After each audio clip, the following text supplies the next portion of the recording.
ನಾಳೆ ಬನ್ನಿ. ಸರ್ 2 ವಾರದಿಂದ ತಿರ್ತಾ ಇದೀವಿ ಸರ್. ಒಂದೇ ಒಂದ್ ಸೈನ್ ಹಾಕಿದ್ರೆ ನನ್ನ ಮಗಳ ಗೌರ್ಮೆಂಟ್ ಕೆಲಸ ಆಗೋಗುತ್ತೆ ಸರ್. ಹೌದಾ, ಸಾರಿ ಕಣಮ್ಮ. ಪರವಾಗಿಲ್ಲ ಸರ್. ನಾಳೆ ಬನ್ನಿ.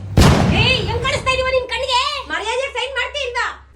ಇಲ್ಲಿ ಎಗರಾಡೋದು ಆಗಲ್ಲ, ಸ್ವಲ್ಪ ಯೋಚನೆ ಮಾಡ್ಬೇಕು. ಹೊರಗಡೆ ಪ್ಯೂನ್ ಇದಾನೆ, ಅವನ್ನ ಮೀಟ್ ಮಾಡೋಗಿ. ಹಾ ಹೇಳದ್ನಾ?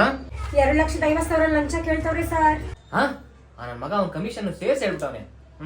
ಇನ್ನೇನು ರೆಡಿ ಮಾಡ್ಕೊಳ್ಳಿ.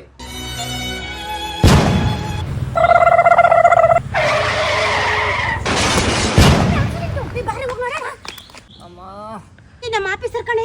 ಕಾಪಾಡಿ ಮೇಡಮ್, ಕಾಪಾಡಿ. ನಾಳೆ ಬನ್ನಿ. ಹಾ ಅಯ್ಯೋ ದಯವಿಟ್ಟು ಕಾಪಾಡಿ ಮೇಡಮ್. ಹಾ ಇಲ್ಲಿ ಎಗರಾಡಿದ್ರೆ ಆಗಲ್ಲ, ಸ್ವಲ್ಪ ಯೋಚನೆನೂ ಮಾಡ್ಬೇಕು. ಮೇಡಮ್ ನಿಮ್ ಕೆಲಸ ನಾನು ಮಾಡ್ಕೊಡ್ತೀನಿ, ಸ್ವಲ್ಪ ಕಾಪಾಡಿ ಮೇಡಮ್. ಹಾ ನಮಗ್ ನಂಬಿಕೆ ಇಲ್ಲ, ಫಸ್ಟ್ ಸೈನ್ ಮಾಡಿ. ಒಂದ್ ಅರ್ಧ ಅಮೌಂಟ್ ಆದ್ರೂ ಕೊಡಿ ಮೇಡಮ್. ಈಗ ಸಾಯೋ ಟೈಮಲ್ಲಿ